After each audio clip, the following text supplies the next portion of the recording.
ओम। एक बहुत ही क्रांतिकारी रामचरितमानस की चौपाई है। पूज्य विप्रशील गुणहीना, शूद्र न गुण गण ज्ञान प्रवीणा। इस चौपाई को लेकर के बहुत ही क्रांति मचा हुआ है देश में।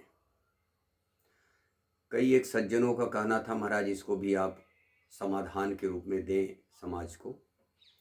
वास्तव में श्रुत ज्ञान की परंपरा गुरु शिष्य की रही है। गुरु के अंतराल की योग्यता ही शिष्य को प्राप्त होती है।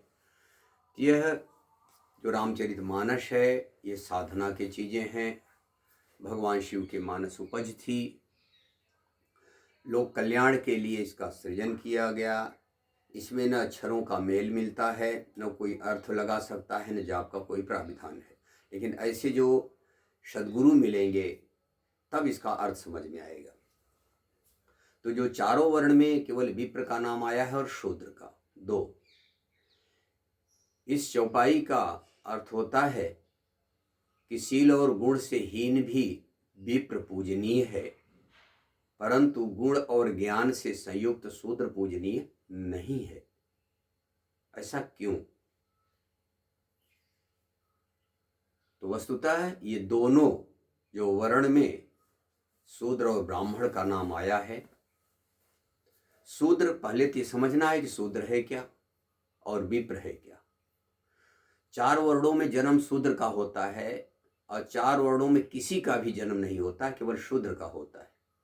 और वह भी पिंड के रूप में शूद्र का जन्म नहीं हुआ। कहाँ से होता है?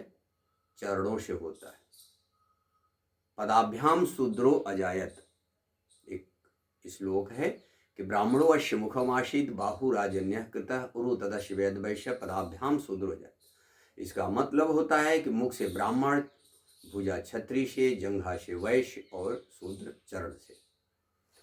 लेकिन अब विप्र किसे कहा गया है? तो एक और श्लोक है, जन्मना जायते शूद्र। जन्मना जायते ब्राह्मण नहीं, क्षत्रिय नहीं, वैश्य नहीं, बल्कि जन्मना जायते शूद्र। जन्म शूद्र का होता है।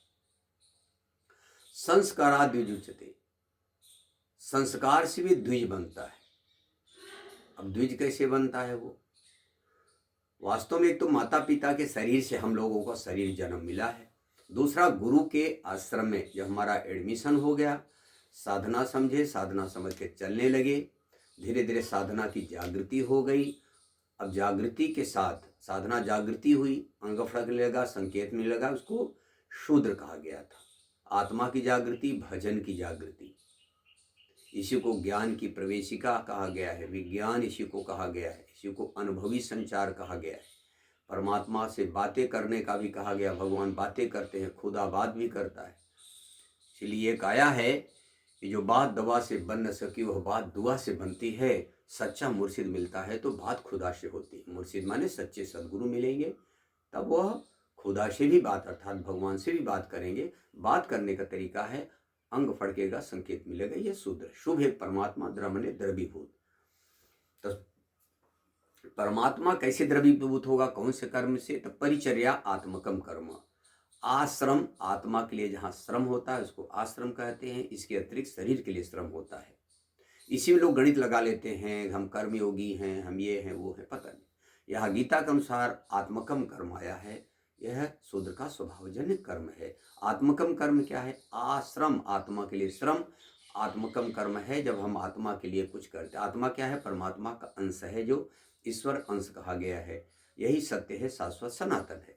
तो चलिए फिर मैं आते हैं साधना की जागृति, ये शूद्र। शुभ है परमात्मा, द्रमने द्रवीभूत। हमें कैसे पता चला? जब आप नाम जप कर रहे हैं, सेवा कर रहे हैं, टूटी फूटी आश्रम में संत महापुरुष के, धीरे धीरे आपकी प्रकृति परिवर्तन होती जा रही। तो भगवान जब देख लेंगे इसके अंदर सच्ची श्रद्धा भाव है तो अंग फड़केगा, संकेत मिलेगा। इसी को शूद्र कहा गया है। चलिए फिर हम आते हैं वेदाध्याय भवेद विप्र संस्कारा द्विजते स अंश और आकार। अब उस परमात्मा को जो साधना भजन करते जाएंगे उसका एक आकार, एक जग का सृजन। एक रचय जग गुण बस जाके प्रभु प्रेरित नहीं निज बल ताके। वहां अपना बल नहीं, इसलिए उसको अपौरुषेय वाणी कहा जाता है। अपौरुषेय वाणी का तात्पर्य होता है कि हमारे पुरुषार्थ से वो नहीं हो सकता है। हम अपने बल से, बुद्धि से, विवेक से नहीं समझ पाते हैं। हाँ, हमारे अंदर श्रद्धा है, भाव है, समर्पण है, निर्मल मन है, तो भगवान हमारी आत्मा को वर्ण कर लेते हैं, हृदय से रथी हो जाते हैं। यह है साधना की जागृति। और उसी के आधार पर जब हम साधना करते हैं तो कहते हैं संस्काराद्य युज्यते।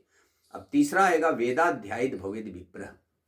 विप्र कौन है? वेद का अध्ययन। अब बाहर चारों वेद तो कोई भी पढ़ सकता है, आजकल शिक्षा की प्रगति हो रही है, सब पढ़ सकते हैं, लेकिन नहीं, अविदित सच्चा विदित हुआ, जो साधना की जागृति है, अंग फड़का, संकेत मिला, निर्देश मिला, स्वप्न में, आकाशवाणी में, उसको वेद कहा गया है। अविदित सत्ता जो विदित हो गई, भगवान कृष्ण ने कहा वेद ही सर्व अहमेव वेद्यो, जो जानने वो है, सब कुछ मैं ही हूँ, अर्थात वो भगवान जिस पोस्ट में है, वह साधना की जागृति हो गई, वो वही जानेगा साधक।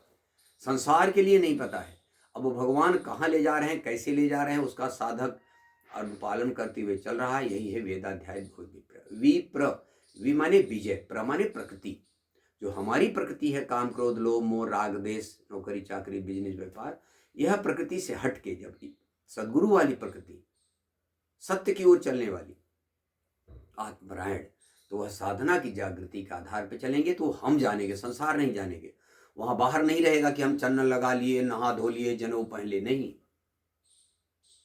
तो यहां कहा गया वेदाध्यायित भवेद विप्र, वो अंतर जगत में वही साधक समझेगा, बाह्य जगत में नहीं समझेंगे। इसीलिए कहा गया है पूजी विप्र शील गुण हीना। बाहरी न आचार दिखेगा न गुण दिखेगा, बल्कि शुद्ध न गुण गण ज्ञान पर, वो शुद्ध नहीं है बल्कि गुण और ज्ञान से प्रवीण है। साधना की जागृति नहीं है। साधना की जागृति अल्पज्ञ अवस्था है, अंग फड़केगा संगीत पूरा हम समझ नहीं पाते हैं, लेकिन जहां धीरे धीरे संस्कार स और साकार बन गया, जो भगवान हमको निर्देशित करके चला रहे हैं, हमारे समझ में आ रहे, चलने लगे हम, भले शूद्र हैं हम, तो हमारे समझ में नहीं आता कि भगवान क्या बता रहे हैं, क्या सुना रहे हैं, नहीं समझ में आता, क्योंकि अल्पज्ञ हैं हम, नहीं समझ में आता। लेकिन धीरे धीरे वह अवस्था आ जाती है जब भगवान साधक की बागडोर पकड़ लेते हैं। इसी को कर्म अकर्म विकर्म कहा, अकर्म की अवस्था आ जाए तो धीरे धीरे जब उसके आधार पे, इष्ट के आधार पे हम चलने की क्षमता आ जाती है, और विप्रवाह जगत शील गुण से वो रहित दिखता है, और शूद्र भी नहीं है, गुण और ज्ञान से प्रवीण है। और शूद्र न जो गुणगण ज्ञान प्रवीणा, साधना की जागृति है, संसारिक बहुत कुछ जानकारी कर लिया, लेकिन वो पूजनीय नहीं है, क्योंकि अल्पज्ञ साधक है, अभी विकार सब पड़े हैं, काम क्रोध लोभ मोह सब पड़े हैं। तो ये साधना का स्तर है, न कि बाह्य जगत का है। तो इसी प्रकार से जिसको शूद्र कहा गया है, तो शूद्र कोई बाहर जगत का जीव नहीं है। जब तक आपको, जैसे विद्यार्थी कोई माँ के पेट से नहीं पैदा होता है, वैसे चार वर्ण कोई भी माँ के पेट से नहीं पैदा होता है। ये अकाट्य सत्य है, कहीं ऐसा उल्लेख नहीं मिलता है। हाँ, जन्म केवल शूद्र का मिला है। तो जहाँ साधना की जागृति होगी, अंग फड़केगा, संकेत मिलेगा, शुभ एक परमात्मा वो द्रवीभूत हुआ। तो कैसे पता चला? उसका एक एक अंग फड़केगा, जैसे माता सीता का अंग फड़क रहा था, भरत को फड़क रहा था। हाँ, भरत नयन भुज दक्षिण फरकहि बारहि बार, जान सगुन मन हर्ष लगे करम विचार। उसी माता सीता को बाम अंग फड़ंगल लगे, जानी गौरी अनुकूल सी यही हर्ष निजात कही, मंजुल मंगल मूल बाम अंग फड़कल। ये बहुत क्रांतिकारी प्रश्न है, और इसका समाधान बाहर जगत में नहीं है। बस इतना ही है कि वेदाध्यायित भवेद विप्र, पूजी विप्र शील गुणहीना। वह विप्र कौन है? वेदाध्यायित भवेद विप्र। वेद का अध्ययन, वेद माने ये किताब अध्ययन नहीं, वेदाध्यायी होता है जो अविदित सत्ता विदित हो गई है, और धीरे धीरे हमारे अंदर वह क्षमता आ गई, उसको पालन करने की भली प्रकार हमारे अंदर क्षमता आ गई। हमारा स्वभाव, हमारी ग्रेविटी स्तर एक ऐसा हो गया कि हमारी बुद्धि मन इंद्रियों से परे की क्षमता हो गई, यंत्रवत हो गए, भगवान के निर्देश में चलने की क्षमता आ गई।